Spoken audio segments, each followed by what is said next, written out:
Hello there, I'm Jumpmaster and welcome to my Corsair Obsidian 1000D build. Now I've been gaming for about 27 years now and I've been using pre-builds. Sometimes I'll add a few things, sometimes I'll remove a few things. But the bottom line is they're pre-builds. And I think the time has come for me to build my own gaming machine. So I've spent about 5 months researching, looking at stats, looking at specifications, reviewing comparisons, seeing what the YouTubers are building. And I've come with this list of parts. This is what I want to put in my machine. But before I start, I want to give a shout out to a few people. I want to give a shout out to the Corsair Case Owners Club. Awesome bunch of people willing to help, and they've given me a lot of help and inspiration and ideas. I want to give a shout out to Jay's 2 Cents, well-known YouTuber that puts out brilliant videos. He's given me a lot of ideas, showing me the better way of doing things. And finally, a very important shout out to JoggaMan. He's a friend and a clanmate in the World of Tanks clan, the Dingers. He helped me get a very important part, and we'll get into that later. So let's go into the parts now. Okay, so here are the parts. As the title suggests, Corsair's Obsidian 1000D Super Tower. That's the case I'm going to be using. An immense case. It can hold 2 complete systems, EATX motherboard with an additional ITX motherboard, 2 GPUs on the EATX, an additional 3rd GPU on the ITX.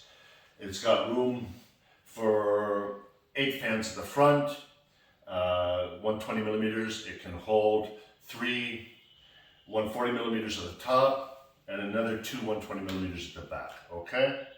I chose this case because of its size. Since this is my first build, I wanted the room. I wanted the room to work, to do the custom cooling loop. It'll be more forgiving. It'll be easier to work in the case of this size.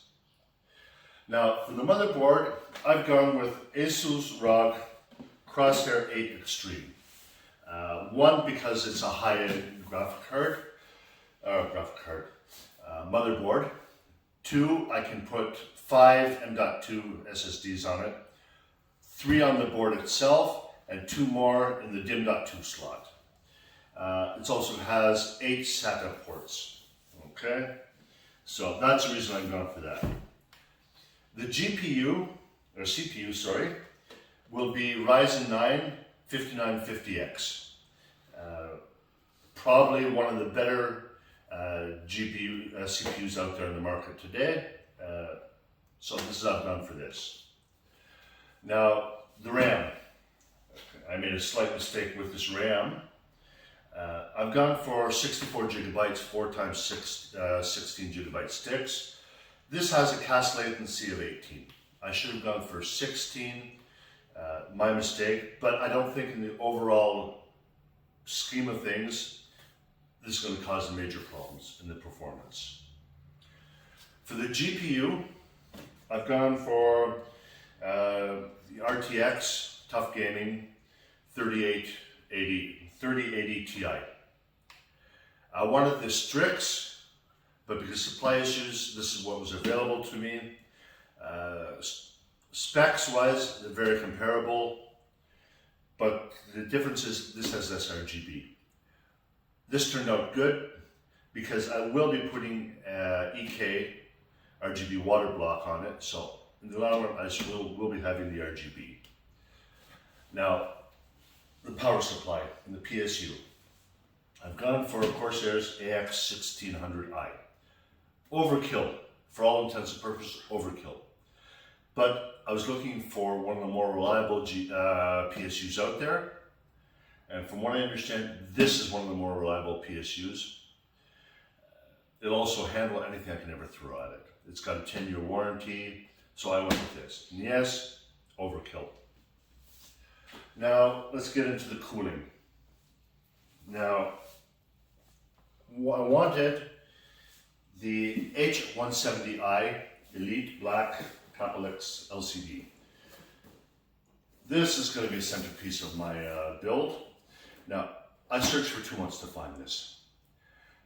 Couldn't find it anywhere. Eventually I found it at Case King in Germany, but they don't ship outside the EU.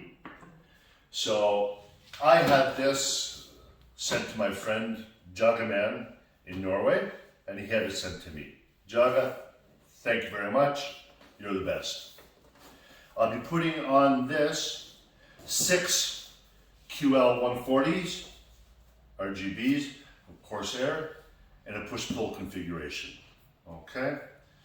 To cool the graphics card, I've gone for 2 XR7 480mm radiators. Each radiator is going to be 8 QL120s in a push-pull configuration. This will be cooling the GPU.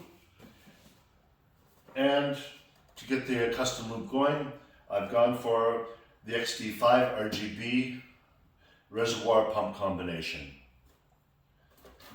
What else have we got here? The drives. I've gone for 2 M.2 SSDs.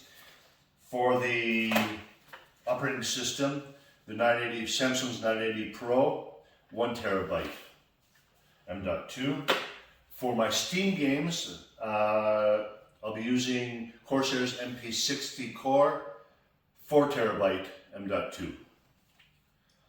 My standard 2.5 millimeter will be Samsung's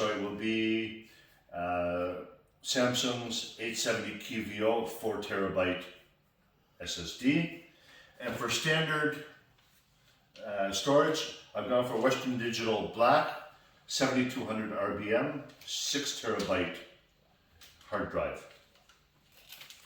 Now the sound. Motherboards today have very good sound. Now I'm not going to be going into sound editing, but I want the best possible sound I can get.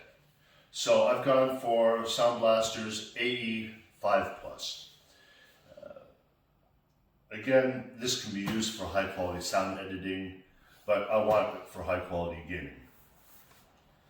And what else do we have here? Now the keyboard, I've gone for Corsair's K100 RGB mechanical. On second thought, I should have gone for the optic mechanical, but it is what it is. Still an awesome keyboard. The headset, Corsair's Virtuoso RGB wireless ATX. Most of the reviews I've read, this is probably one of the better headsets out there. We shall see.